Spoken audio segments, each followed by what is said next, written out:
ভগৱতে বাসুদেবায়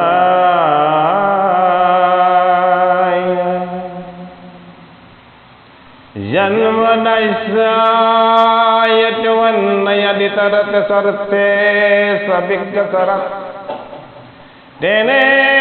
ব্রহ্মাহৃদয়দি কময়ে মুহ্যন্তে অক্ষরায় তেজোর্মিদং যথা বিনিময়ো যত্ততে সগ্রো মিশা ধন্নাসেনাশলনিরষ্টকহকং সত্যং পদং ধীমহি ধর্মপূজিতা কৈতবস্তু পরমো নিমৎস শরণং সতং বেদং বাস্তবমত্র বস্তু শিবদং তপত্রয়োমূলনম শ্রীমদ্ভাগবতে মহামুনি কৃতে কিংবা পরমেশ্বরঃ চৈদ্রোর্হৃদয়বরুদ্ধতে যক্তকৃতিবে সুশুভে তৎক্ষণা নিগমাকল্পতরো গলিতং ফলং সুকামুখস্তনামৃতম হুমং পিয়ত ভাগবতং রসমলয়ং মুহুর্মুহু রসিকা ভূমি ভাবুকা। ভাগৱতৰ চতুৰ্থ স্কন্ধৰ সতীৰ দেহ ত্যাগৰ আৰু শিৱৰ দক্ষৰ বিৰোধৰ অকণমান পাঠ কৰি লৈছো। পদ শংকৰ বদতি পুনৰপি শুনা সতী হে অতি মহামন্দ তজো পিতা প্ৰজাপতি পূৰ্বৰ বৃত্তান্ততে তুমি নুশুনিলা হে যিবেলা তজ পিতা আমাক নিন্দিলা ই কৰিলন্ত যজ্ঞ এক কালে প্ৰজাপতি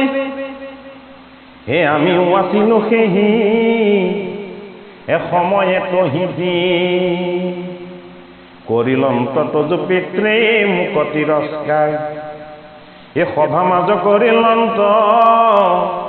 আক্ষেপ আপা অযদি বোলা কুহিদৰ এ সহিব বচন এ নাহি কয় সত্য কহো এই ইহাৰ কাৰণ এ নকৰে ততে কপিনা শত্ৰুৰ সন্ধানে অখিল মুখ ভিন্দি পাল আনু নানাবানে অল্পকাল মাত্ৰ পিয়া শত্ৰুৰ পহাৰে এ প্ৰথমতে তাপ পাছে হে গুছে নিৰন্তৰে অসুহিদ খবৰ বাক্য এ সায়ক সন্ধান এ মৰ্ম কভেদজিতু আতি বৰতান এ ৰাত্ৰি দিনে কৰে পীড়া যেবে জীৱই মানে অইহাৰ প্ৰমাণ মহি এ লোভিনো আপোনে। দ্বাদশ স্কন্ধ ভাগৱতৰ চতুৰ্থ স্কন্ধত বিশেষতঃ শিৱদক্ষৰ বিৰোধৰ প্ৰাৰম্ভ কথাখিনি আৰম্ভ হৈছে। শিৱদক্ষৰ বিৰোধ মানে শিৱ হ'ল সংসাৰী বিৰাগী মহাবৈষ্ণৱ, দক্ষ হ'ল সংসাৰী আৰু লগতে তেওঁ সমস্ত দিগপালসকলক প্ৰজাপতি পাতি দিলে। সেইটো কাৰণে তেওঁ হ'ল ৰজাৰ দৰে এজন উচ্চ আসনত অৱস্থিত প্ৰজাপতি। সম্পদ বৈভৱেৰে সৈতে পৰিপূৰ্ণ হোৱাৰ কাৰণেই তেখেতে জীৱনত সৎকৰ্মৰ ৰূপেৰে ডাঙৰ ডাঙৰ তেখেতে যজ্ঞ সম্পাদন কৰে। যজ্ঞ সেইবাৰ যজ্ঞ আৰম্ভ কৰিছিলে। সেই যজ্ঞলৈ মহাবৈষ্ণৱ শিৱও গৈছিলে। শিৱ যিহেতু তেওঁৰ কনিষ্ঠ জয় আৰু সেই যজ্ঞত সৃষ্টিকৰ্তা ব্ৰহ্মাও আছিল। আকৌ এইবাৰ বৃহস্পতি যজ্ঞ পাতিছে আৰু এটা ডাঙৰ যজ্ঞ পাতিছে। সেই যজ্ঞলৈ এইবাৰ কিন্তু শিৱ নাযায় কিয় নাযায় ইয়াৰ আগৰবাৰ যজ্ঞত শিৱক খুব অপমান কৰিলে দক্ষ অপমান বাক্যৰে সতি কৰিলে বাক্যৰে সতি কৰা অপমানখিনি তেওঁ হৃদয়ত ইমানেই বেছি আঘাত পালে সেইখিনি তেওঁ পাহৰিব পৰা নাই তেওঁ ভাৰ্যা সতীয়ে পিতৃৰ গৃহত যজ্ঞ হৈছে বুলি যেতিয়া গম পাইছে আকাশত বিমানেৰে যেতিয়া তেওঁলোকৰ 16 গৰাকী বাইক ভনী সতী হ'ল কনিষ্ঠ গৰাকী 13 গৰাকীক দিছে ধৰ্মলে এগৰাকীক দিছে অগ্নিগুণলে এগৰাকীক দিছে পিতৃগুণলে আৰু একেবাৰে কনিষ্ঠ গৰাকীক দিছে দক্ষলে বাকী সকলো বিমানৰ উঠি উঠিকে যজ্ঞলৈ গৈছে এতিয়া সতীৰো যাবলৈ মন গৈছে এতিয়া শিৱই ওচৰত গৈ যেতিয়া সুধিছে যে মোৰ পিতৃৰ গৃহৰ যজ্ঞলৈ মই যাব বিচাৰোঁ তেতিয়া শিৱই কৈছে যে যদি ঠাইখন ভাল হ'লহেঁতেন তেতিয়াহ'লে মই তোমাক যাবলৈ বাধা নকৰিলোহেঁতেন কিন্তু তোমাৰ পিতৃ দক্ষ অত্যন্ত অহংকাৰী অভিমানী এওঁ ভগৱানৰ ভকত বৈষ্ণৱকে চিনি নাপায় যিজনে ভকত বৈষ্ণৱকে চিনি নাপায় সেই ঠাইলৈ গ'লে তোমাৰ অথন্তৰ হ'ব তোমাৰ অমংগল হ'ব ভকতক চিনি নোপোৱা ঠাইত ভগৱানৰ কি স্থান থাকিব যদিও তেওঁ যজ্ঞ কৰিছে যজ্ঞ কৰিলেও আচলতে তেওঁ নিজৰ অহংকাৰ প্ৰকাশ কৰিবলৈহে যজ্ঞ কৰিছে ঈশ্বৰ সেৱা কৰিবৰ কাৰণে তেওঁ যজ্ঞ কৰা নাই গতিকে মই বৰ ভাৱত কৰিছে গতিকে তেওঁ মোক যি শক্তিশাল বাক্যশাল প্ৰয়োগ কৰি থৈছে হয়তো মোক দুডালত দুটা চৰমৰাহঁতে মই পাহৰি গ'লোহেঁতেন কিন্তু সেই কথাখিনিয়ে মোক হৃদয়ৰ পৰা আঘাত দি থৈছে সেই কথাখিনি মই আজিৰ প্ৰতি পাহৰিব পৰা নাই এতিয়া সতীয়ে অনুনয় বিনয় কৰিছে এতিয়া শিৱ ভাগৱত শাস্ত্ৰৰ কথাখিনি ইমান জটিল আৰু আধ্যাত্মিক যে ইয়াত প্ৰতিটো বস্তুকে আচলতে তত্ত্বৰ ওপৰতহে আনিছে এতিয়া তৃতীয় স্কন্ধৰ পৰা ভাগৱত কথাখিনি কৈছে বিদুৰক প্ৰথম স্কন্ধৰ কথাখিনি কৈছে 28 সহস্ৰ ঋষি সুতে কৈছে দ্বিতীয় স্কন্ধৰ কথাখিনি পৰীক্ষিত নিপতিক কৈছে সুতমুনিয়ে আৰু তৃতীয় স্কন্ধৰ পৰা ভাগৱত কৈছে বিদুৰক মৈত্ৰেয়ক শাস্ত্ৰ একেভাগে অৰ্থাৎ তাৰ কথন ভংগীটো যিটো কথন ভংগীটো অত্যন্ত তত্ত্বযুক্ত তাৰমানে সুতৌন সংবাদৰ ভাগত আৰম্ভ হৈছে শিষ্যই আৰম্ভ কৰিছে ভাগত সুকমুনিৰ শিষ্য হ'ল সুত এতিয়া তৃতীয় স্কন্ধৰ কথাখিনি ক'বলৈ আৰম্ভ কৰিছে মৈত্ৰেয় ঋষিয়ে বিদুৰক কিয় ভাগৱত শুনিবলৈ পালে বিদুৰক হস্তিনাপুৰৰ ৰাজ্যৰ পৰা বাহিৰ কৰি দিলে দুৰ্যোধন দুঃশাসনে আৰু তেওঁ বৰ মনোকষ্ট পালে কাৰণ তেওঁলোকৰ সদায় হিত চিন্তা কৰিছিলে বিদুৰে অথচ তেওঁক বাহিৰ কৰি দিলে তেতিয়া তেওঁ তীৰ্থ ভ্ৰমণ কৰি ফুৰাৰ পাছত ভগৱান কৃষ্ণ বৈকুণ্ঠলৈ গ'ল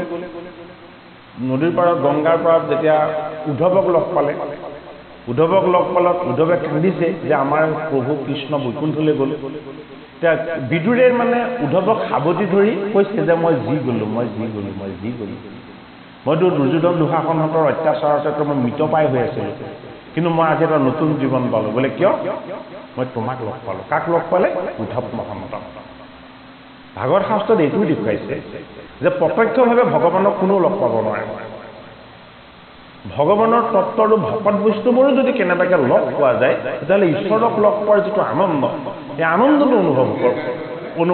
কৰিব পৰা যায় উদ্ধৱক লগ পাই যেতিয়া বিদুৰে সাৱটি ধৰিলে তেতিয়া উদ্ধৱে কৈছে তুমি মোক পাই উদ্ধৱে বিদুৰক কৈছে তুমি মোক পাই দেখোন আমাৰ গোসাঁই পোৱাতকৈও আনন্দিত হৈছা তেতিয়া উদ্ধৱক তেতিয়া বিদুৰে কৈছে যে তুমি সাধাৰণ নহয় তুমি ভগৱান কৃষ্ণৰ প্ৰাণৰ বান্ধা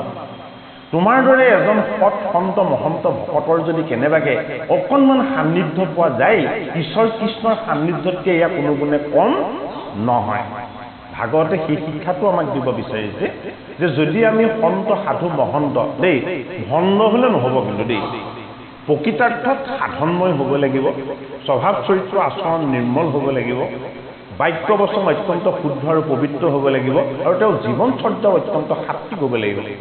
তেনেকুৱা শুদ্ধ ভকত বৈষ্ণৱৰ যদি কেনেবাকৈ অকণমান সময় সংগ পোৱা যায় তেতিয়াহ'লে সেইটো ঈশ্বৰৰ সংগৰ সমতুল্য বুলি আমাৰ ভাগৱত শাস্ত্ৰই বুজাব বিচাৰিছে এতিয়া বিদুৰক তেতিয়া উদ্ধৱ মহন্তই ক'লে যে আপুনি এতিয়া জীৱনৰ সমস্ত মুখ্য সুখৰ আনন্দখিনি লাভ কৰাৰ মই আপোনাক এটা ৰাস্তা দেখুৱাই দিছোঁ বোলে কি মোৰতো গোসাঁই বৈকুণ্ঠলৈ গ'ল কিন্তু মোৰ গোসাঁয়ে বৈকুণ্ঠলৈ যোৱাৰ আগত মোক ভাগৱত দি গৈছে আৰু এই ভাগৱতকেই মৈত্ৰেয় ঋষিক তেখেতে দান কৰি থৈছে গতিকে আপুনি মৈত্ৰেয় ঋষিৰ মুখপদ্মে আপুনি অমৃতময় ভাগৱত কথা পান কৰক তেতিয়া আপোনাৰ জীৱনৰ যিমানখিনি দুখ যান্ত্ৰণা বিষাদ আছিলে সমস্তখিনিৰ পৰা আপুনি পৰিত্ৰাণ পাবা এই কথাখিনি বিদুৰক কৈ আছে মৈত্ৰেয় ঋষি তত্ত্ব অৰ্থত বুজাইছে যে আমাৰ লগত থকা কিছুমান বস্তুৰে আমাৰ সদায় বিৰোধ হৈ থাকে আমাৰ লগত থকা বস্তুৱে ভাগৱত শাস্ত্ৰই আমাৰ হৃদয়ৰ কথাখিনিহে কৈছে যদিও বৈকুণ্ঠৰ কল্পটোৰ ভাগৱত শাস্ত্ৰই কাহিনীৰ আশ্ৰয় লৈছে বা কিবা এটা ইয়াত বংশৰ বৰ্ণনাৰ কথা আনিছে কিন্তু ইয়াৰ মূলভূত যিটো তাৰ আচল তত্ত্ব কথা সেই তত্ত্ব কথাখিনি আমাৰ জীৱনৰ কথা কৈছে বিদুৰ আমাৰ জীৱটো দেহ তত্ত্ব হয়নে মৈত্ৰেয় আমাৰ মন আৰু প্ৰাণৰ আত্মা শক্তি জীৱটোৱে সদায় আত্মাৰ লগত একাত্মবোধ হ'ব বিচাৰে জীৱ আত্মা বুলি কোৱা হৈছে সেইটো কাৰণে এই জীৱ আৰু আত্মা যদি একাত্মবোধ হ'ব নোৱাৰে তেতিয়াহ'লে জীৱটো কি জীৱটো হ'ল শিৱ আটাইতকৈ শুদ্ধ বস্তু এই শুদ্ধ জীৱই যদি কেনেবাকৈ আত্মাৰ স্পৰ্শ নাপায় তেতিয়াহ'লে সি সদায় কষ্ট পায় আৰু এই কষ্টটো ক'ত লাগে এই কষ্টটো আমাৰ দেহটোত লাগি যায় দেহত চলন পূৰণ হৈ থাকে অস্থিৰ হৈ থাকে মনটো শান্ত নহয় অশান্ত হৈ থাকে এইটো কাৰণে দেহৰ তত্ত্বটোৰ নাম হ'ল দক্ষ জীৱৰ তত্ত্বটোৰ নাম হ'ল শিৱ আৰু ঈশ্বৰ তত্ত্বটোৰ নাম হ'ল দেহ মন হৃদয় আৰু আত্মা এই চাৰিটা বস্তু এই চাৰিটা বস্তু ঈশ্বৰ তত্ত্ব হ'ল পৰমাত্মা পুৰুষ বাকী তিনিটা জীৱ দেহ আৰু প্ৰকৃতি অপৰা প্ৰকৃতি দেহ পৰা প্ৰকৃতি জীৱ এই দুটা বস্তু বিশেষত এই দুটা বস্তু সদায় কাৰ সহায়ত চলি আছে পৰমাত্মাৰ সহায়ত চলি আছে এই বস্তুখিনি কি এই বস্তুখিনি কোনেও কাকো বুজাই কৈ শেষ কৰিব নোৱাৰে কাৰণ আত্মতত্ত্বটো গীতাৰ দ্বিতীয় অধ্যায় সাংখ্য যুগত কৈছে যে আত্মতত্ত্বটো আটাইতকৈ দুষ্কৰ বস্তু ভগৱান কৃষ্ণৰ ব্যতিৰেকে আত্মতত্ত্ব কোনেও নাজানে সেইটো কাৰণে আত্মতত্ত্বৰ গোটেই কথাখিনিকে ভাগৱত শাস্ত্ৰত দিব বিচাৰিছে চতুৰ্থ স্কন্ধত শিৱৰ লগত বিৰোধ হৈছে কাৰ দক্ষ প্ৰজাপতি অৰ্থাৎ জীৱটোৰ লগত বিৰোধ হৈ থাকে আমাৰ দেহটো এই দেহৰ তত্ত্বটোৰ নাম হ'ল সতী সতী মানে কি সতী মানে সাত্বিক গুণ সম্পন্ন প্ৰকৃতি কি প্ৰকৃতি চঞ্চলা প্ৰকৃতি কেতিয়াও স্থিৰ নহয় পৰিৱৰ্তনশীল সেইটো কাৰণে সতীৰ নাম এটা কি মহামায়া মায়াটো অস্থিৰ বস্তু তাৰমানে চতুৰ্থ স্কন্ধৰ ভাগৱতত আমাক জীৱ আত্মা দেহ মন হৃদয় এই সমস্ত বস্তুখিনিক আমাক কঢ়িয়াই বুজি ল'বৰ কাৰণে আমাৰ লগত থকা বস্তুবিলাকৰ মাজতে যে যুদ্ধ এখন সদায় চলি আছে বিৰুদ্ধ আচৰণ এটা যে সদায় হৈ আছে এইটো যাতে আমি অনুভৱ কৰিব পাৰোঁ সেই তত্ত্বটোক বুজাবলৈহে কৈছে কি যে তোমাৰ দেহৰ সুখৰ কাৰণে অকল কৰ্ম নকৰিবা দৈহিক সুখৰ কাৰণে কৰা কৰ্মবিলাক তোমাৰ দৈহিক জড় চেতনাবিলাকক তোমাক সাধন কৰিব কিন্তু আত্মাক সি সদায় সন্তুষ্ট নকৰে আত্মাৰ সন্তুষ্টিৰ কাৰণে কি কৰিব লাগিব আত্মাৰ সন্তুষ্টিৰ কাৰণে আত্ম উপলব্ধি ঈশ্বৰ চিন্তন আৰু ভগৱত চিন্তন এইকেইটা কৰিব লাগিব আত্মাৰ উপলব্ধিৰে সদায় ভগৱত চিন্তনত একাত্ম হৈ কোন থাকে এজন বৈষ্ণৱ কোন মহাবৈষ্ণৱ শিৱ দক্ষৰ যজ্ঞত গৈ শিৱই দক্ষক এইটো শিকাই দিব বিচৰা নাই যে তুমি নিজক দাহী কৰিবৰ কাৰণে এনেকুৱা ধৰণৰ যজ্ঞ কৰি একো লাভ নাই যদি তুমি প্ৰকৃততে পৰমাত্মাক সেৱা কৰিব বিচাৰিছা তুমি নিজক শুদ্ধ কৰি প্ৰথমতে তুমি শুদ্ধ স্থানত বহি তুমি পৰমাত্মাৰ লগত একাত্ম হোৱা তাৰ পাছত পৰমাত্মাৰ পৰা সৃষ্ট হোৱা এই প্ৰকৃতিৰ বস্তুবিলাকৰ লগত তুমি একাত্ম হোৱা প্ৰকৃতিৰ বস্তুবিলাক কি নন্দী ভিংগী ভূত পেট যক্ষ ৰক্ষ এইবিলাক প্ৰকৃতিৰ বস্তু সেইটো কাৰণে শিৱৰ অনুচৰবিলাক বিৰূপ নন্দী ভিংগী হয়নে ভূত পেট যক্ষ ৰক্ষ এইবিলাক হ'ল শিৱৰ অনুচৰ হয়নে বাৰু সেইটো কাৰণে শিৱৰ তত্ত্বটো আমি যাতে বুজি পাওঁ এইবিলাক ক'ত লাগি আছে আমাৰ লগত থকা জীৱই হ'ল শিৱ নন্দী কি নন্দী হ'ল আমাৰ নাসিকাৰ ঘ্ৰাণ শক্তি ভিংগী কি আমাৰ শ্ৰৱণ শক্তি ঘ্ৰাণ শক্তিটো হ'ল নন্দী আৰু শ্ৰৱণ শক্তিটো হ'ল ভিংগী নন্দী ভিংগী হয়নে এইবোৰ কাৰ লগত আছে এই জীৱটোৰ লগত আছে এই জীৱটোৰ লগত থকা এই বস্তুবিলাকক জড় জাগতিক যিবিলাক বন্ধন আছে এই বন্ধনবিলাকে বান্ধি থাকে কেনেকৈ বান্ধে যে মোকেই লাগে মোৰে হওক ময়েই পাওঁ হয়নে ভৌতিক বস্তুবিলাকক বেছি প্ৰাপ্ত কৰিব বিচৰাৰ যিটো চেতনা সেইটো নাম হ'ল ভূত সেইবিলাকক পালে আত্মাক নালাগে, ঈশ্বৰক নালাগে, কাকো নালাগে। এইটো হ'ল বন্ধন। এই বন্ধনটো হ'ল প্ৰেত, ভূত প্ৰেত। কাৰ অনুচৰ? শিৱৰ অনুচৰ। শিৱ কি? শিৱ আমাৰ জীৱ। যদি আমি পৰমাৰ্থিক দৃষ্টিৰে কথাখিনি ভালদৰে চাওঁ, সেইটো কাৰণে ভাগৱতৰ শাস্ত্ৰ বুলি কৈছে বৈকুণ্ঠৰ শাস্ত্ৰ। ইয়াৰ ধ্যান ধাৰণা মৰ্ত্যৰ মানৱৰ নহয়। কাৰ? ইয়াৰ ধ্যান ধাৰণা ঈশ্বৰ কৃষ্ণ। এইটো কাৰণে গোটেই জীৱনটো কৌৰৱৰ সৎ চিন্তা কৰি, তেওঁলোকক সৎ দিহা পৰামৰ্শ দি, তেওঁলোকৰ পৰা সম্পূৰ্ণৰূপে বিতাড়িত হৈ যেতিয়া তীৰ্থত ভ্ৰমণ কৰি কৰি বিদুৰে যেতিয়া মনত বৰ কষ্ট পালে, তেতিয়া বিদুৰে নিজে অনুভৱ কৰিছে যে মইতো আগৰ জন্মত ধৰ্ম আছিলোঁ, মই ধৰ্মৰ ৰাজ্য আসনত বহি মই ধৰ্মদণ্ড ধাৰণ কৰিছিলোঁ। এই জন্মত মই মাণ্ডব্য ঋষিৰ অভিসম্পাতত আহি মই হস্তিনাপুৰত দাসীৰ গৰ্ভত মই মানৱ হৈ জন্ম ল'লোঁ। মইতো একো ইমান পাপ কৰা নাছিলোঁ যে মই সদায় দুখ কষ্ট পাই থাকিম। তেতিয়া ভগৱান কৃষ্ণই তেওঁ প্ৰাৰ্থনা স্বীকাৰ কৰিলে। কাক লগ কৰি দিলে? যে কৃষ্ণৰ ভকতটো হ'ল উদ্ধৱ। কাক লগ পাই গ'ল? উদ্ধৱক লগ পাই গ'ল। উদ্ধৱক লগ পাই যোৱাৰ পাছত বিদুৰৰ কি হ'ল? টাৰ্ণিং পইণ্টটো আহি গ'ল। কি টাৰ্ণিং পইণ্টটো আহি গ'ল? যে মই যিখিনি হস্তিনাপুৰত থাকি কষ্ট পালোঁ, এইবোৰ চব মিছা। এইবিলাকত কোনো নিত্যতা নাই, সত্যতা নাই। আচল সত্য কি? যিখিনি মই কষ্ট বুলি ভাবিছিলোঁ সেইখিনি মোৰ সুখ আছিলে। আচলতে এই জীৱটোৱে সেই দুখ কষ্টবিলাক ভোগ কৰিবলৈকে পৃথিৱীলৈ আহিছে। গতিকে এই দুখ কষ্ট যন্ত্ৰণা আৰু বিষাদবিলাকৰ পৰা যাতে মই আঁতৰ হৈ আত্মসুখৰ এক আনন্দত যাতে মই সদায় ৰমণ হৈ থাকিব পাৰোঁ, তাৰ কাৰণে কাক লাগিব? মৈত্ৰেয়ক লাগিব। মৈত্ৰেয় কি? মৈত্ৰেয় হ'ল আমাৰ আত্মা। আত্মাই হ'ল গুৰু। গুৰুৰ কৃপাত পৰমাত্মা কৃষ্ণক সাক্ষাৎ কৰিব পৰা যায়। এয়াই হ'ল ভাগৱত কথা। সেইটো কাৰণে কথাখিনি বৰ জটিল তত্ত্ব। শিৱদক্ষৰ বিৰোধৰ তত্ত্বটো, অৰ্থাৎ আমাৰ দেহটোৰ লগত আমাৰ মনটোৰ প্ৰায় বিৰোধ। মনে মনৰ সুখ বিচাৰে,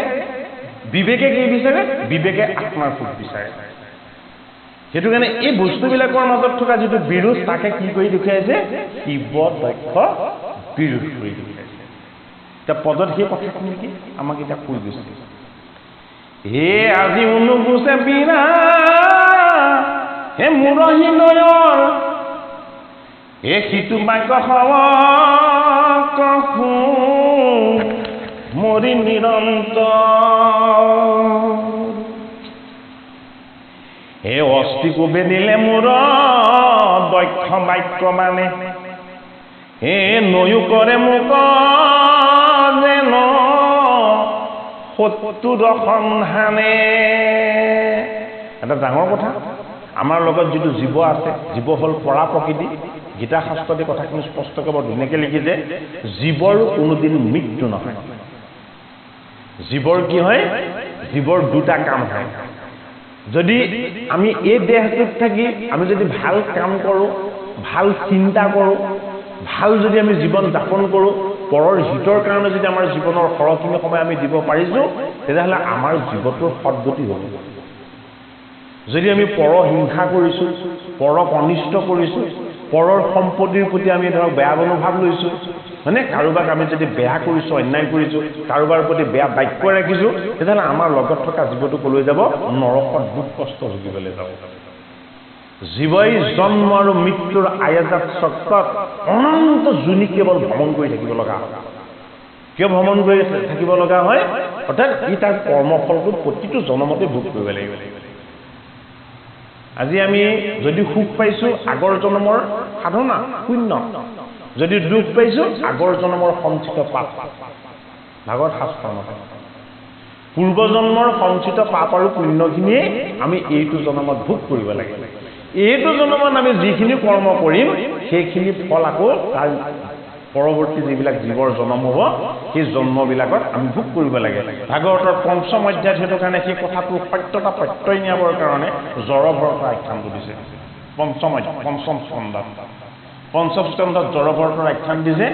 জড়ভৰত ঋষভৰ তনয় আছিলে।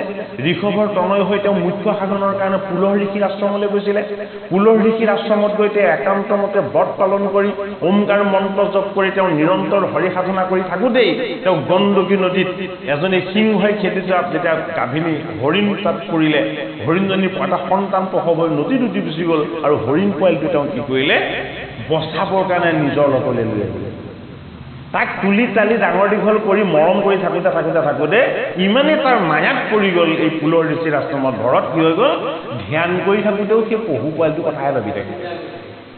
তেওঁ গৈছিলে মুখ্য সাধন কৰিবলৈ কিন্তু বান খালে গ'ল মৃগ পোৱালি তাৰ পাছৰবাৰ তেওঁ কি হৈ জন্ম ল'লে এটা মৃগ পোৱালি হৈ জন্ম ল'লে দেখাই দিছে ঋষভৰ দৰে এজন শ্ৰেষ্ঠ ভগৱন্তৰ সন্তান হোৱাৰ পাছতো জীৱনৰ অন্তিম সাধনাৰ সময়খিনি অকল মৃগ এটাৰ কথা ভাবি থকাৰ কাৰণে তেওঁ মৃগ হৈ জন্ম ল'ব লগা হ'ল আৰু যেতিয়া তেওঁ মৃগ হৈ জন্ম ল'লে তেতিয়া তেওঁ আগৰ জন্মৰ কথাখিনি চব মনত আহি গ'ল জাতিস্ম হ'ল কোনো মৃগৰ সংগত নাথাকে সদায় পকা ভাল গছৰ পাত খাই মন মাৰি সদায় ঈশ্বৰক চিন্তা কৰি থাকে হে ভগৱন্ত প্ৰভু তুমি এই মৃগৰূপী মায়াটো মোৰ ওচৰলৈ কিয় পঠাইছিলা এই মায়াটোৰ মোহত পৰি মই শ্ৰেষ্ঠ নৰতনুৰ পৰা মই আকৌ ইতৰ পানীৰ জন্ম ল'ব লগা হ'ল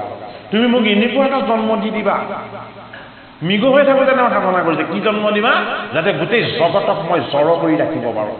তোমাৰ আত্মাৰ শক্তিটোকে যাতে মই সদায় চৈতন্য কৰি ৰাখিব পাৰোঁ সেইটো কাৰণে ভাগৱতৰ পঞ্চম স্কন্ধত কি হৈছে তেওঁ পুনৰ জন্ম লৈলেগৈ একৰ ব্ৰাহ্মণৰ ঘৰত ভৰত পূবে সেইবাৰ তেওঁ চৈতন্য নহয় তেওঁৰ নামটো কি হ'ল জড়ভৰত কিয় জড়ভৰত হ'ল তেওঁ ঈশ্বৰ হৈ গ'ল ৰঘুগণ ৰজাই কপিল মুনিৰ আশ্ৰমত শৰণ ল'বৰ কাৰণে যাবলৈ যেতিয়া দোলাত উঠিছিলে ভাগ্যবশতঃ আহি তেওঁ এটা হেৰিয়াত ধৰিছিলে ধৰি পেলাই তেওঁ ভয় খুৱাইছিলে ভয় খুৱাওঁতে যেতিয়া জড়ভৰতে তেওঁ যে ঈশ্বৰ সেই কথাটো প্ৰমাণ কৰি দেখুৱালে কি প্ৰমাণ কৰি দেখুৱালে যে তুমি জগতক ভয় খুৱাব পাৰিবা কিন্তু ভৰতক ভয় খুৱাব নোৱাৰা বোলে কিয় বোলে ভয় কৰিবলগীয়া কি আছে ইয়াত যিমান ৰজা আহিছে প্ৰত্যেকৰে মৃত্যু হৈছে ইয়াত যিমান ডাঙৰ শাসনকৰ্তা নাথাকক কিয় প্ৰত্যেকৰে ইয়াতে লয় হৈছে ইয়াত কোনো স্থিৰ নহয় গোটেই জগতেই অস্থিৰ ইয়াত তুমি মোক ভয় খুৱাই কি কৰিবা মোৰ ভয় ভীতি একো নাই বোলে কিয় মোৰ বোলে অকল পৰমাত্মাৰ লগতেইহে সম্পৰ্ক বাকী জড় বস্তুবিলাকৰ লগত মোৰ সম্পৰ্ক নাই তেতিয়া ৰঘুগণ ৰজাই দোলাৰ পৰা নামি জড়ভৰতৰ চৰণত ধৰি আপুনি মোৰ গুৰু আপুনি মোৰ ঈশ্বৰ আপুনি মোৰ ভগৱান মই যিজন কপিল ঋষিৰ আশ্ৰমত আহি মই শৰণ ল'ম বুলি মই মনেৰে ভাবিছিলোঁ আপুনিয়ে কপিল ঈশ্বৰ আপুনিয়ে জড়ভৰত কপিল ঈশ্বৰ আৰু আপুনি ভগৱানৰ মাজত একো পাৰ্থক্য নাই আপুনি গুৰু হৈ কৃপা কৰি আপুনি মোক ঈশ্বৰ তত্ত্বৰ জ্ঞান দিলে ভাগৱতৰ পঞ্চম স্কন্ধৰ সেইখিনি অত্যন্ত ৰহস্যময় ভক্তিৰ কথা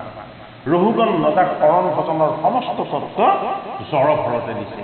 এইটোকে ক'ব বিচৰা হৈছে যে এবাৰ ঋষভৰ পুত্ৰ হৈ জন্ম ল'লে এবাৰ এটা মৃগ হৈ জন্ম ল'লে মৃগ হৈ জন্ম লৈ ঈশ্বৰ চিন্তা কৰাৰ কাৰণে সেইবাৰ তেওঁ আত্মাৰূপ জড়ভৰত হৈ জন্ম ল'লে কি হ'ল তেওঁ মৃত্যুক জয় কৰিলে তেওঁৰ ওচৰলৈ আৰু মৃত্যু আহিব নোৱাৰিলে অৰ্থাৎ মনুষ্য জীৱন পালে মানুহে সাধনা কৰিলে ঈশ্বৰ প্ৰাপ্তিৰ যে এটা সুন্দৰ সুযোগ এই নৰতনু এই কথাটো আমাৰ ভাগৱত শাস্ত্ৰই বুজাইছে শিৱ দক্ষৰ বিৰোধী শিৱ হ'ল আমাৰ জীৱ দক্ষ হ'ল আমাৰ ৰজগুণী দেহ এই ৰজগুণী দেহটোৰ লগত জীৱটোৰ আচলতে কি হ'ব লাগে একাত্মবোধ হ'ব লাগে জীৱৰ লগত যদি দেহৰ একাত্মবোধ হ'বলৈ হয় জীৱটোৱে যিদৰে ঈশ্বৰৰ চৰণ বিচাৰে ভগৱত বস্তু বিচাৰে ভাল বস্তু ভাল কাম ভাল চিন্তন বিচাৰে আমাৰ এই দেহটোৱেও সেই বস্তুবিলাকে সদায় বিচাৰিব লাগিব তাৰ গতিৰেকে কি হ'ব দেহ চঞ্চল মন চঞ্চল জগত চঞ্চল সংসাৰ চঞ্চল আমি সকলো অস্থিৰ হৈ থাকি যাম এই অস্থিৰতাৰ নাম হ'ল কি মহামায়া সেইটো কাৰণে শিৱৰ ভাৰ্যাৰ নাম মহামায়া এই মহামায়াৰ লগত ঈশ্বৰৰ সাত্বিক সাধনময় সদ্গুণ আছে সেইটো কাৰণে মহামায়াৰ এটা নাম হ'ল কি সতী এই সতীৰূপী আমাৰ এই প্ৰকৃতিময় দেহটো পৰ্বতময় হাড়ত গঠিত সেইটো কাৰণে সতীৰ এটা নাম পাৰ্বতী গতিকে দেহ জীৱ আৰু আত্মা পৰমাত্মাৰ যিটো ঈশ্বৰ জ্ঞান এই ঈশ্বৰ জ্ঞানকে ভাগৱতৰ চতুৰ্থ স্কন্ধ আমাক হৃদয় উন্নয়ন কৰা হে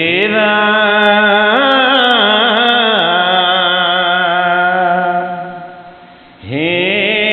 জনমতে স্নেহ পতিৰ তোমাক হে নলাগে কহিবে পাইলো পূৰ্বতে সঞ্জা আমাৰ বহুত মানুহে ভাবেও এনেকেও যে ভাগৱত শাস্ত্ৰ গীতা শাস্ত্ৰ পঢ়ি কি লাভ ইয়াৰ পৰা কি প্ৰাপ্ত হ'ব কিন্তু যিটো বস্তু 7টা জনম ল'লেও মানুহে প্ৰাপ্ত কৰিব নোৱাৰে সেই বস্তুটো এদিন যদি কেনেবাকৈ সৌভাগ্যৰ বলত যদি হয় ভাগৱত নহয় গীতা যদি অকণমান শ্ৰৱণ কৰিবলৈ পাই যায় আগৰ পূৰ্বজন্মৰ যিমানবিলাক সঞ্চিত পাপ আছিলে সমস্তখিনি শেষ হৈ যায় ভাগৱত শাস্ত্ৰত এই কথাটো কৈছে আমাৰ আগৰ জন্মৰ পাপ থাকিব পাৰে যেটো আমি নাজানো কিমান পাপ ক'ত কৰিছোঁ কিন্তু যদি গীতা বা ভাগৱত যদি কেনেবাকৈ আমি যদি অকণমান শ্ৰৱণ কীৰ্তন কৰাৰ যদি আমি সুযোগ পাই যাওঁ যিমানখিনি পূৰ্বজন্মৰ সঞ্চিত পাপ আছিলে সমস্তখিনি সেইদিনাখন শেষ হ'ব এই কথাষাৰ একাদশ স্কন্ধত ভগৱান কৃষ্ণই উদ্ধৱ মহন্তক কৈছে ভাগৱত শাস্ত্ৰত এটা প্ৰমাণবিলাকো দেখুৱাইছে উদ্ধৱ মহন্তক কি বুলি ক'লে যে মই বৈকুণ্ঠলৈ যাম তুমি মোৰ লগত যাব নোৱাৰা বোলে কিয় যাব নোৱাৰা মই বৈকুণ্ঠৰ ঈশ্বৰ মই বৈকুণ্ঠতে থাকোঁ বোলে কিয় তোমাৰ দেহ আছে মোৰ দেহ নাই মই আত্মা মই ইচ্ছা কৰি নৰতনুটো লৈহে দেখাইছোঁ মোৰ এইটো নৰতনু যদিও মই তোমাক লৈ দেখুৱাইছোঁ কিন্তু এইটো মোৰ নৰতনু নহয় এইটো মোৰ আত্মাৰূপ মই আত্মা পৰমাত্মা কৃষ্ণ আৰু সেইটো কাৰণে মই ক'ত ব্যপ্ত হৈ থাকিম মই মোৰ ভাগৱত শাস্ত্ৰত ব্যপ্ত হৈ থাকিম উদ্ধৱ মহন্তই ২৭টা প্ৰশ্ন সুধিলে ভগৱান কৃষ্ণই ২৭টা প্ৰশ্নৰ উত্তৰ দিলে আৰু তাৰ পাছত উদ্ধৱক কৈছে কি তুমি চাই লোৱা মই ক'ত আছোঁ আৰু দেখিছে যি ভাগৱত জ্ঞান আৰু ভক্তি ভগৱান কৃষ্ণই উদ্ধৱক দিছিলে সূৰ্যৰ দৰে উজ্জ্বল হৈ জ্যোতিৰ্ময় হৈ ভগৱান কৃষ্ণ তাত প্ৰকাশ হৈ আছে এতিয়া উদ্ধৱক ভগৱান কৃষ্ণই কৈছে হে মোৰ প্ৰাণৰ বান্ধৱ উদ্ধৱ য'ত মোৰ ভাগৱত পাতিম য'ত মোৰ ভাগৱত কথা চৈতন্য হ'ব তাতে মই প্ৰকাশ হ'ম বোলে কিয় মই আৰু মোৰ ভাগৱতৰ মাজত কোনো আত্মগত তত্ত্বগত কোনো পাৰ্থক্য নাই সেইটো কাৰণে ভাগৱত শাস্ত্ৰ য'ত শ্ৰৱণ কীৰ্তন কৰা হয় তাত সৰ্বদা ভগৱন্ত কৃষ্ণ বিৰাজমান আছে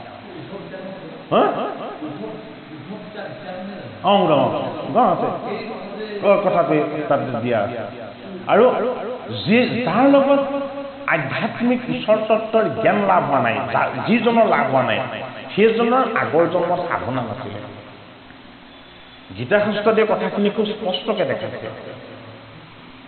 গীতা শাস্ত্ৰতে কথাখিনি খুব স্পষ্টকৈ দেখাইছে সেইটো কাৰণে কলি যুগত ভগৱান কৃষ্ণই এটা বস্তু থৈ গৈছে বোলে কি মোৰ নাম আৰু গুণ যশ লৈ যাম মই কৃষ্ণ নাথাকোঁ বোলে ক'ত থাকিম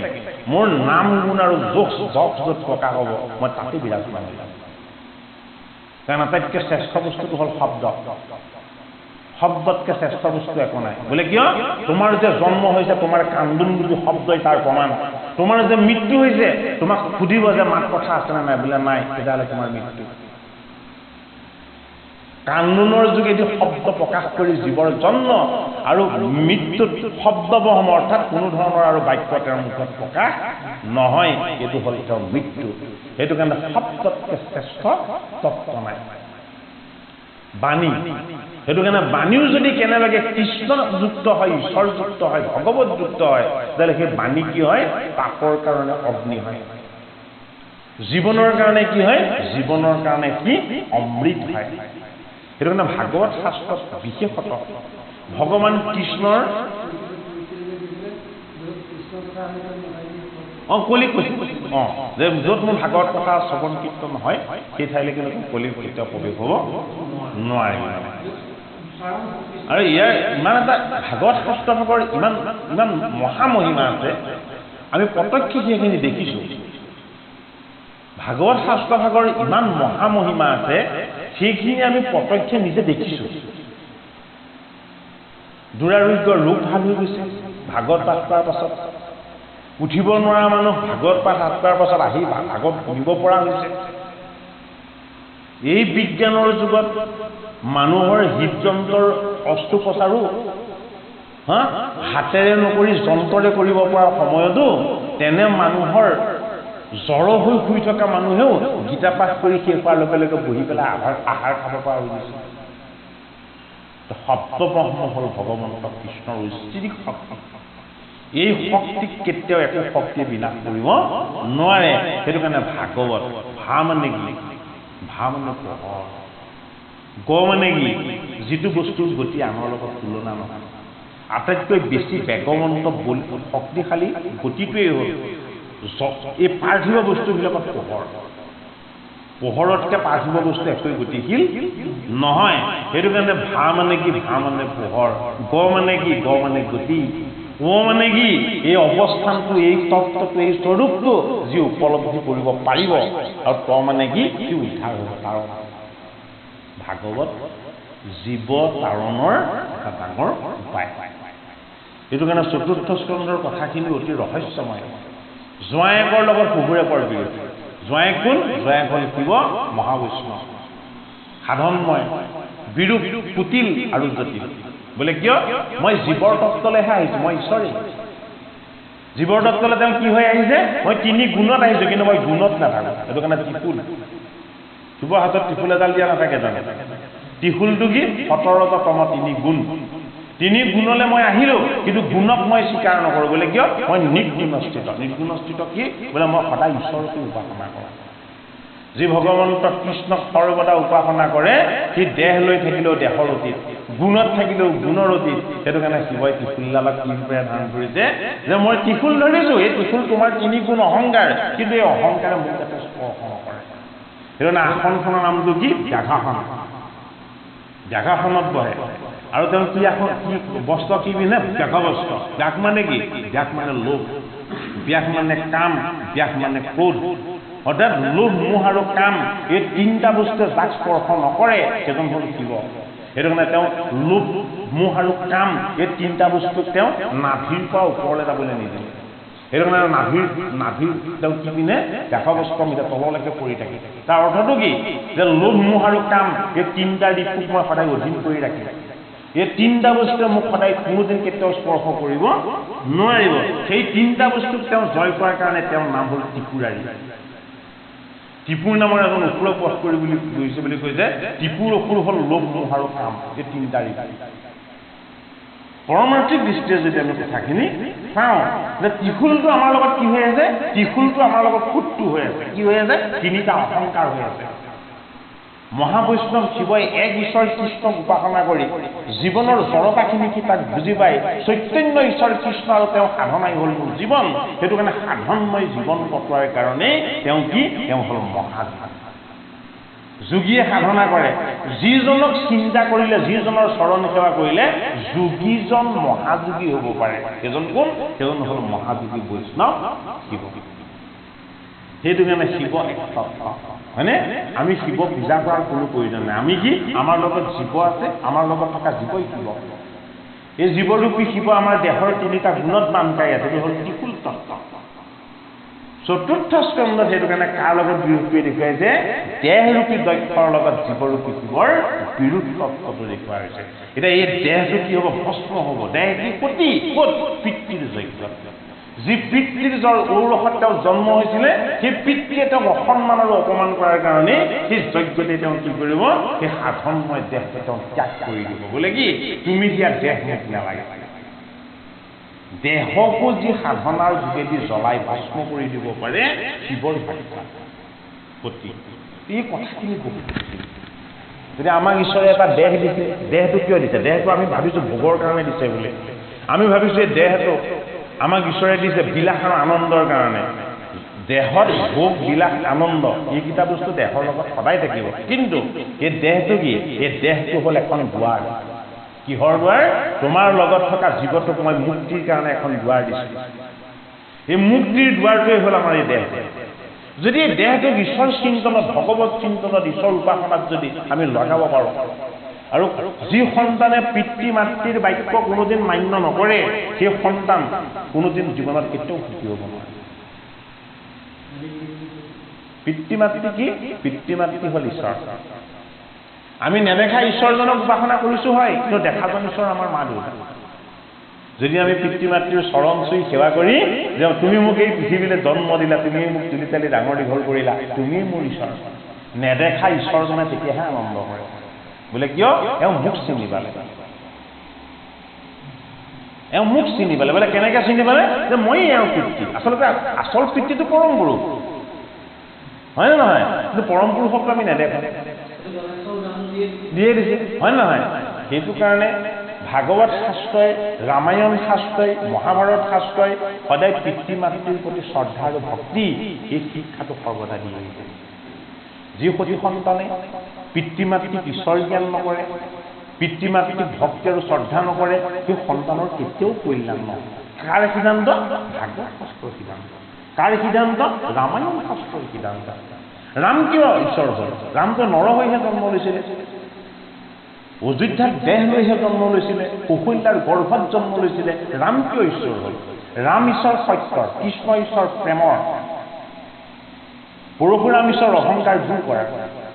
ঈশ্বৰৰ অৱতাৰ তত্ত্ববিলাকৰ এক বিৰাট উদ্দেশ্য লৈ গৈছে। ৰাম হ'ল সত্যৰ অৱতাৰ। বোলে কিয়? এই জগতৰ সত্য মোৰ বেলেগ একো নহয়। বোলে কি? মোৰ পিতৃৰ সত্য আৰু মাতৃৰ বাক্য, এই দুটাই মোৰ ঈশ্বৰ। মোৰ পিতৃয়ে যিটো সত্য বুলি পালন কৰিব বিচাৰিছে মই তাক ৰক্ষা কৰিব লাগিব। মোৰ মাতৃয়ে মোক যিটো আজ্ঞা কৰিছে সেই আজ্ঞাৰ কাৰণে মই জীৱন আহুতি দিব লাগিব। বৰদলৈ কৌশল্যাই বিচৰা নাই নহয়, কৈকেয়ীহে বিচাৰিছে যে মোৰ পুত্ৰ ভৰত ৰাজ সিংহাসনত বহক আৰু তুমি বনবাসী হ'ব লাগিব। ৰামে মানি ল'লে। বোলে কিয়? মোৰ মাতৃয়ে যদি মোৰ বাক্যটো যদি বিচাৰিছে, মই যদি সেইটোৱে দিব নোৱাৰো, তেতিয়াহ'লে মইনো তেওঁক কি সেৱা কৰিলো? বিৰূপ আচৰণ এটা কৰি দেখুৱাইছে ৰামায়ণত। ৰামক বনবাস দি নিজৰ পুত্ৰৰ কাৰণে আসন ভিক্ষা কৰোঁতেও, সিংহাসন ভিক্ষা কৰোঁতেও ৰামচন্দ্ৰই হাঁহি হাঁহি মাতৃৰ বাক্য আৰু পিতৃৰ সত্য দুইটা পালন কৰি দিলে। সেইটো কাৰণে ৰাম কি? ৰাম হ'ল সত্যৰ অৱতাৰ। পিতৃয়ে ঈশ্বৰ, মাতৃয়ে ঈশ্বৰ। ৰা হ'ল পিতৃ, মা হ'ল মাতৃ। সেইটো কাৰণে ৰাম যিটো শব্দ, ৰা শব্দ প্ৰকাশ হৈ যোৱাৰ লগে লগে সমস্ত পাপখিনি ওলাই যায়। ম শব্দই গোটেই পুণ্যখিনি আভ্যন্তৰ কৰে। অৰ্থাৎ মাতৃৰ মমতা আৰু পিতৃৰ ত্যাগ। এই জগতত দুজনে সন্তানৰ কাৰণে আটাইতকৈ বেছি ত্যাগ কৰে। মাতৃয়ে মৃত্যুৰ পাছতো পুত্ৰৰ কাৰণে কান্দি থাকে, কন্যাৰ কাৰণে কান্দি থাকে, আৰু পিতৃয়ে য'তেই নাথাকক কিয় সদায় সন্তানৰ হিত, কুশল আৰু মংগল কেৱল সেইটোৱে চিন্তা কৰে।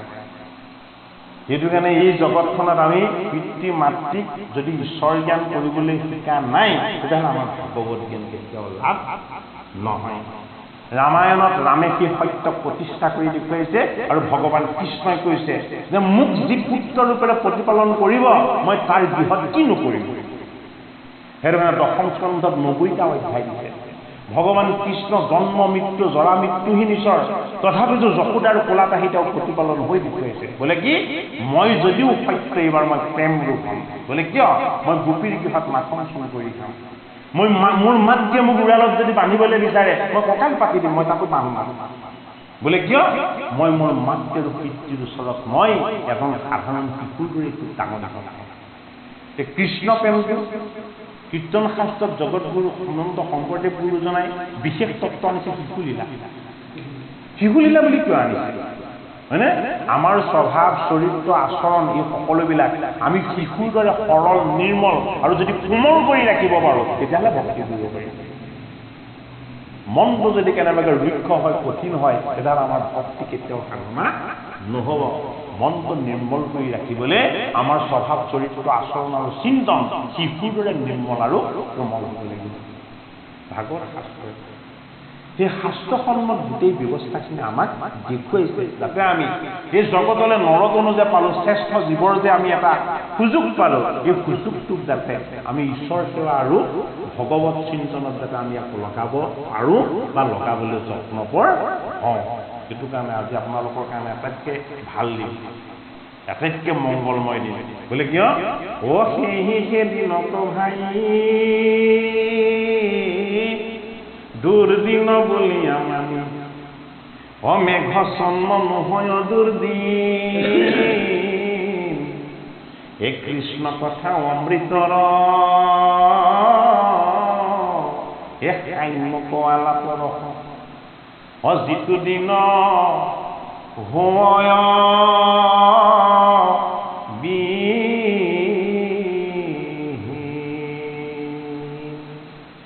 যিটো দিন কৃষ্ণক স্মৰণ নহ'ল, কৃষ্ণৰ অমৃত পান নহ'ল, সেইটোহে বেয়া দিন।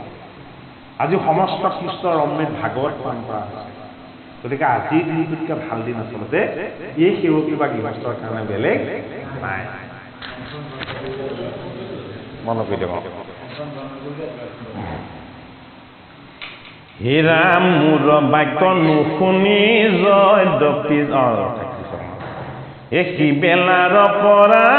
জানো স্নেহৰ প্ৰমাণ এই দুহিতা সবাৰে মাজে তুমি সে প্ৰধান নালাগে কহিবে মুত সকলে বিদিত এতেকে যাইবা কপতি নুহিকে উচিত শিৱ ঈশ্বৰৰ অংশ জীৱ অত্যন্ত শুদ্ধ বস্তু এই জীৱটোৱে সদায় দেহটোৰ মংগলৰ কাৰণে কাম কৰিব বিচাৰে কিন্তু এই দেহটোৱে কি কৰিব বিচাৰে অমংগলৰ ভাগ ল'ব বিচাৰে অমংগল কেতিয়া আহিব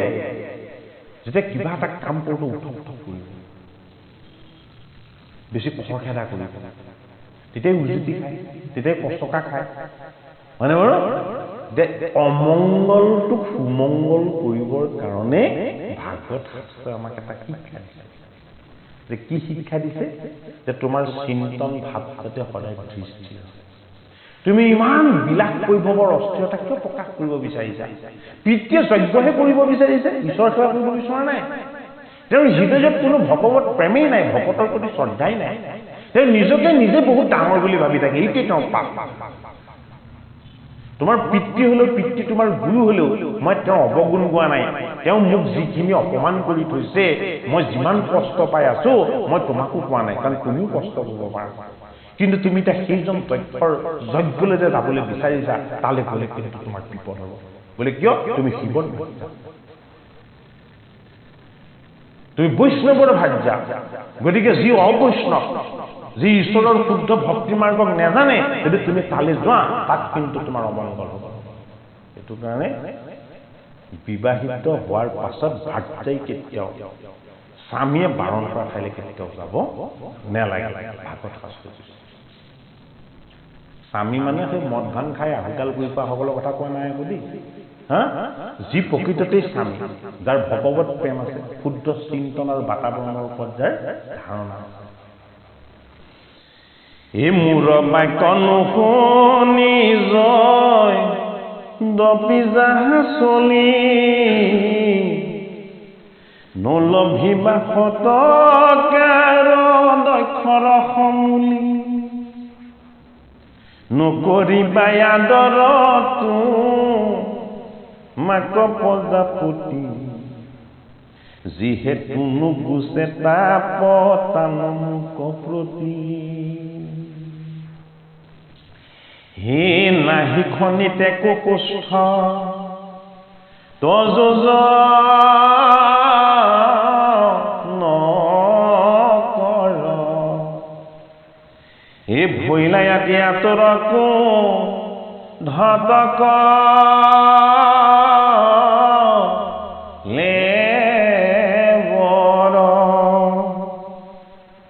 হে মহন্তৰ নামক কৰ নেউন শুনন্ত এ কহিবু কতে কতান গুণয় পৰ্যন্ত মহন্ত কোন সেইটো সময়ত মহন্ত এজনী কোন শিৱ সেইটো সময়ত মহন্ত আৰু এজন কোন ব্ৰহ্মা তপময় সাধন সেইটো কাৰণে তেওঁ মহন্ত আৰু কৈলাশ ধামত কেৱল সাধনাত যত হৈ ঈশ্বৰ কৃষ্ণৰ চৰণ সেৱা আৰু উপাসনাত গোটেই জীৱন জগত একাকাৰ কৰি দিছে কোনে শিৱ সেইটো কাৰণে এই শিৱক চিনি নাপালে কোনে সেইটো কাৰণে কৈছে যি সন্ত সাধুক চিনি নাপায় কি ঠাইলৈ তুমি কেতিয়াও যোৱাটো উচিত নহয় সন্ত সাধুক চিনি নাপায় মানে কি তেওঁ অসন্ত সেইটো কাৰণে চিনি নাপায় নহয় তেওঁ অসন্ত সেইটো কাৰণে তেওঁ চিনি নাপায় আৰু যি সন্ত সাধুক চিনি নাপায় সি কেতিয়াও ভগৱানক পাব নোৱাৰে এ যেন খনা মাধৱৰ এ দৈতৰ বিৰোধ এ তান পদ নাপায়া কেৱলে কৰে ক্ৰোধ কৈ দিছে কাৰণ দৈত্য দানৱবিলাকৰ লগত দৈত্য দানৱবিলাকৰ শত্ৰুতা কাৰ লগত সদায় ভগৱানৰ লগত ভগৱানকে অসুবিলাকে বেয়া পায় বোলে কিয় বেয়া পায় তেওঁলোকৰ সেইটো স্বভাৱ তেওঁলোকৰ সেইটো চৰিত্ৰ তেওঁলোকৰ সেইটো আচৰণ অৰ্থাৎ ভগৱন্তক যদি পালেহেঁতেন তেওঁলোক দৈত্য দানৱ হ'ব নোৱাৰে এই দক্ষৰতে নয় ভৈল এই বিদেশ আমাৰ নুহিকা শশুৰ মোৰ অসুৰ সাক্ষাৎ যদি বোলা নকৰিলা তুমি সতকা চাৰিলা গৌৰৱ হব ব্যৱহাৰ তাতে তোমাক কৰি লয় অপমান নকৰিলা নমস্কাৰ থাকি বিদ্যমান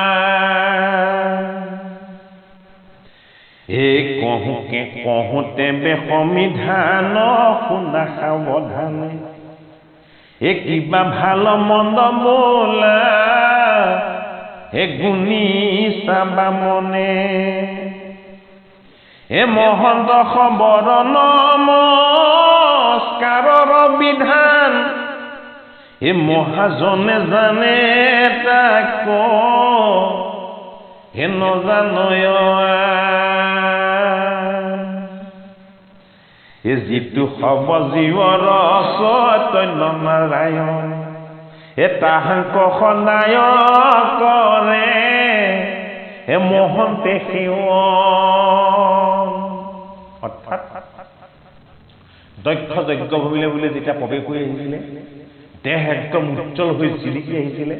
অত্যন্ত উজ্জ্বল ৰত্নৰ সৈতে খচিত তেওঁ সাজপাৰ পিন্ধি আহিছিলে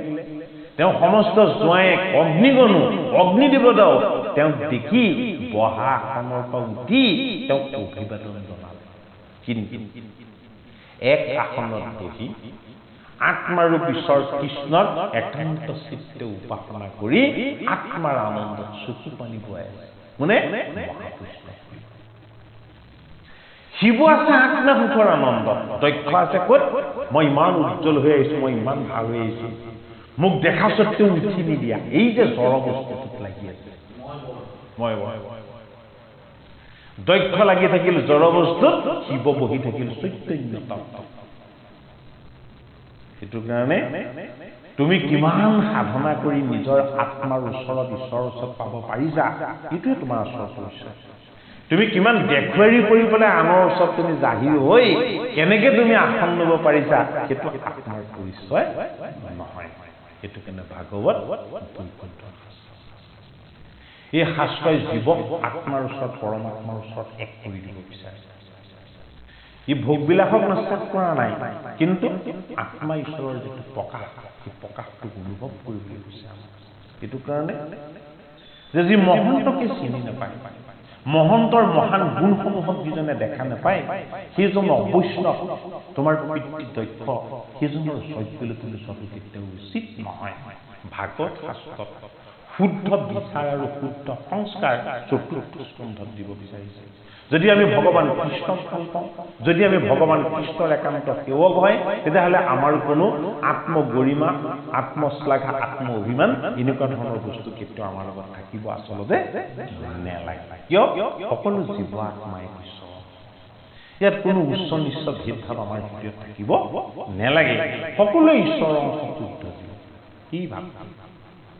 এই ভাৱটো যেতিয়ালৈকে আমি আনি ল'ব নোৱাৰিম তেতিয়ালৈকে যিটো ভগৱত চিন্তন সেই ভগৱত চিন্তনটো কেতিয়াও আমাৰ ভাল নহয় নকৰে আদৰ সম্বন্ধৰ অনুসাৰে যিটো শৰীৰত বদ্ধ নুহি অহংকাৰে কিন্তু সৰ্বপুৰুষৰ উত্তম ঈশ্বৰ যাহাৰ নিবাস সদা হৃদয় জীৱ তাংক মনে সেৱয় হন্তে অহৰ্নিশে যিটো ব্যাপী আছায়েহি প্ৰপঞ্চ বিশেষে তোমাৰ পিতৃয়ে মোক কিয় অপমান কৰিলে আৰু তেওঁ কিমান অজ্ঞানী তাৰ প্ৰমাণ শুনা এই প্ৰপঞ্চ পঞ্চভূত দেখা যিবিলাক বস্তু আছে চব জড় এই দেখা বস্তুবিলাকত নিৰাকাৰ হৈ নিৰ্গুণ হৈ ঈশ্বৰ তত্ত্ব হৈ যিজন প্ৰৱেশ হৈ সকলোকে চলাই আছে সেইজনক চিন্তন কৰি তেওঁ চৰণ স্পৰ্শ কৰি থকাৰ যিটো আনন্দ, এই আনন্দটো কেৱল তেওঁ একান্ত সন্ত মহন্ত ভকতেহে উপলব্ধি কৰিব পাৰে।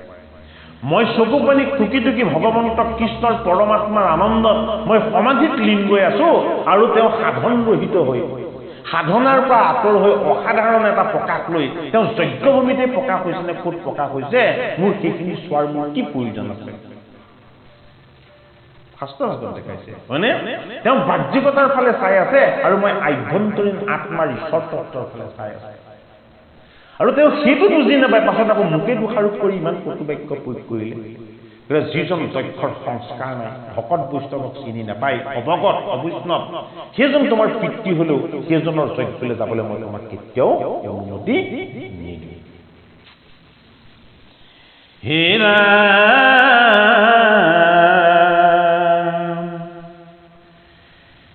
হে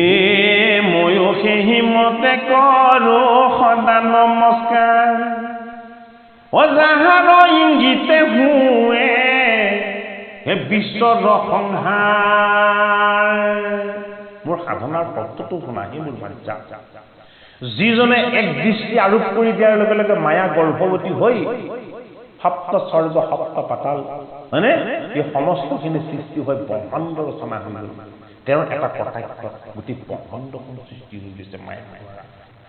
সেইজনে আত্মা ঈশ্বৰ হৈ সমস্ততে প্ৰৱেশ হৈ গোটেই বস্তুবিলাকক চৈতন্য কৰি ৰাখিছে। তেওঁৰ যদি কেনেবাকৈ এটা কুদৃষ্টি পৰি যায়, গোটেই ব্ৰহ্মাণ্ডখন ভাগি চিগি ঠাণ্ডা হৈ যাব।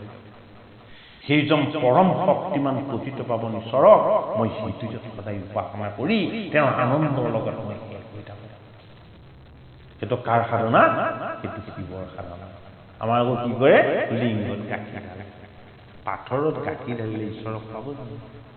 দুগ্ধটো কি? দুগ্ধটো হ'ল গীতা, দুগ্ধটো হ'ল ভাগৱত। গীতা ভাগৱত যদি অমৃত ঢালিব লাগিব ক'ত? আমাৰ জীৱ আত্মলিংগত ঢালিব লাগিছিল। ভাগৱত গীতাৰ অমৃত তত্ত্ব আমাৰ আত্মলিংগত, আৰু তাকে নকৰি কি কৰিছে? পাথৰটোত গৈ গাখীৰ ঢলাত লাগি গৈছে।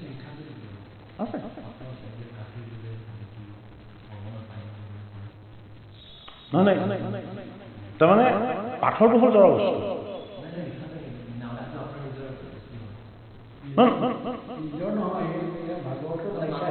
আছে নহয় তাৰমানে নিলিখে। তাৰমানে জড় বস্তুত তাৰমানে শিৱ বুলি আমাৰ পাথৰতে গাখীৰ ঢালি উপাসনা কৰে নে নকৰে? তাৰমানে সেই কথাটোকে শিৱই কৈছে। এতিয়া চৈতন্য বস্তুটো হ'ল কি? জীৱ। যদি কেইটামান শিশুক যদি সেই গাখীৰখিনি পান কৰি দিয়া হয়, প্ৰত্যক্ষভাৱে ঈশ্বৰে পাব। কাৰণ কিয়? তেওঁলোকৰ লগত জীৱৰূপী ঈশ্বৰ আছে। জীৱই যদি অমৃত পায় তেতিয়াহে জীৱৰ কল্যাণ হ'ব। যদি আমি পাথৰত ঢালি দিওঁ গাখীৰটো, তেতিয়াহ'লে তাৰ পৰা কাৰ কল্যাণ হ'ব? জগতৰে কল্যাণ হ'ব নে জীৱৰ কল্যাণ হ'ব? আত্মসন্তুষ্টি নহয়। সেই আমাৰ যে তেনেকে হেৰি কৰে, সেইজন শিৱই কৈছে।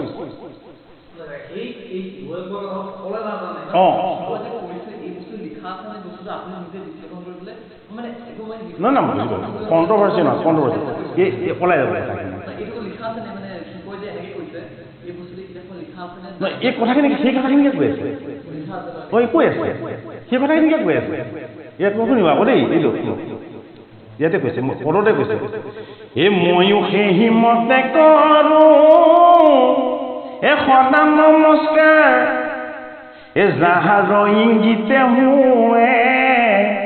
হে বিশ্বৰ সংহাৰ। হে দেৱী মোৰ ভাৰ্যা পাৰ্বতী, মই শিৱয়ো মই সেইজনক নমস্কাৰ কৰোঁ, উপাসনা কৰোঁ। বোলে কাক? যিজনৰ চকুৰ দৃষ্টিত ব্ৰহ্মাণ্ড সৃষ্টি হয় আৰু যিজনৰ এক কটাক্ষত ব্ৰহ্মাণ্ডখন বিনাশ হয়। হে ৰাম দক্ষ হৃদয়ে সেই ঈশ্বৰ প্ৰধান, এতেহে সৰ্বময় সমস্তৰে বিদ্যমান। আটাইতকৈ ৰহস্য কথাটো কিন্তু কি ক'লে? যদিও তেওঁক দুৰ্ব্যৱহাৰ কৰিছে, তথাপিতো তেওঁক এটা কথা স্মৰণ কৰাই দিছে। বোলে কি?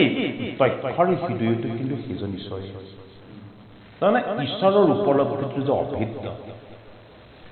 কাৰো লগত যে ঈশ্বৰ নথকাকে নাই, সেইটো তেওঁ উপলব্ধি কৰিছে। কোনে? জড় নহয়, শিৱই সেই কথাটো কিন্তু উপলব্ধি কৰিছে কাৰ আগত নিজৰ ভাৰ্যাৰ আগত তেওঁ বেয়া ব্যৱহাৰ কৰিছে বুলি যদিও বদনাম কৰিছে কিন্তু দক্ষৰ লগতো যে আত্মাৰূপী ঈশ্বৰ কৃষ্ণ আছে সেই কথাটো কিন্তু তেওঁ অকপটভাৱে স্বীকাৰ কৰি দিছে দক্ষ চিনি পোৱা নাই এই নাম চাৰিবিধ পানী ৰহি দয় আকাশত হে অন্তৰ্যামী ৰূপে যিটো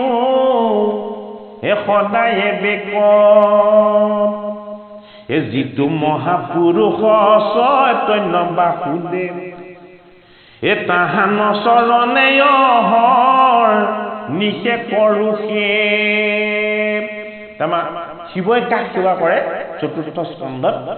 সেই কথাটো শিৱই নিজে কৈছে কি বুলি কৈছে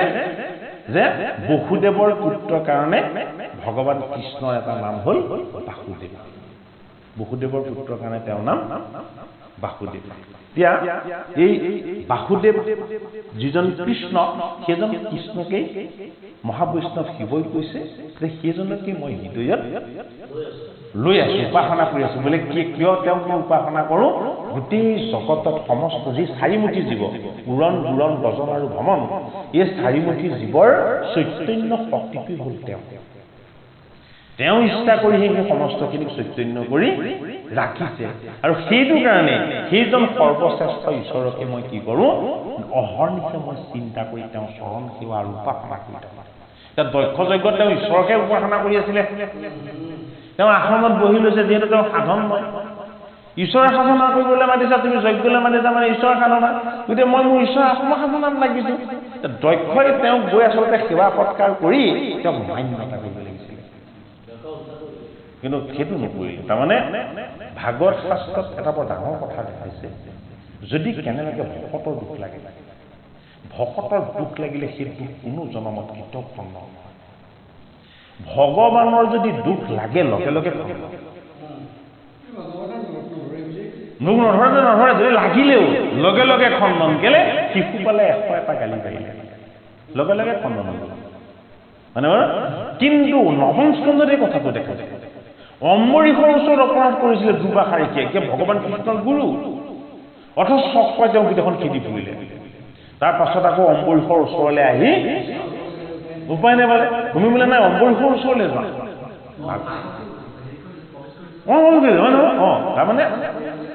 তাৰমানে আমাক এটা কথা কি বুজিছে যে আপুনি অসন্তুষ্ট হ'লে এখেত অসন্তুষ্ট হ'লে মই তাত ধূপ চাকি জ্বলাই যিজন ভগৱানক সন্তুষ্ট কৰিব বিচাৰিছোঁ সেইজন ভগৱান সন্তুষ্ট নহয় তাৰমানে কেলে ঈশ্বৰৰ অংশই হ'লে জীৱবিলাক সেইবিলাক আমি সকলোকে সন্তুষ্ট কৰিব নোৱাৰোঁ সেইটো আমাৰ কৰ্তব্যও নহয় কিন্তু ছাৰ মোৰ শুভাকাংক্ষী এখেত মোৰ হিতৈষী হয়নে বাৰু যদি মই এখেত লোকক যদি মই মান সন্মান হয়নে শ্ৰদ্ধা নকৰোঁ তেতিয়াহ'লে মই নেদেখা ঈশ্বৰজনক মান সন্মান আৰু শ্ৰদ্ধা কৰিলে মই আশীৰ্বাদ কোনে দিব এখেত লোক দুজনে দিব যে তোমাৰ কুশল হওক তোমাৰ মংগল হওক হয়নে তোমাৰ ভাল হওক হয়নে নহয় এই ভগৱন্তৰ আশীৰ্বাদটো প্ৰকাশ হ'ব সেইটো কাৰণে ভাগৱত শাস্ত্ৰত শিৱক ঈশ্বৰে আশীৰ্বাদ নিদিয়ে ঈশ্বৰে কৃপাহে কৰে ভগৱতে দিয়ে তেখেতেই কয় তেওঁৰ দ্বাৰা প্ৰকাশ হয় আচলতে প্ৰত্যক্ষভাৱে নহ'লে পৰোক্ষভাৱে তেওঁৰ পৰাই দিয়া হৈছে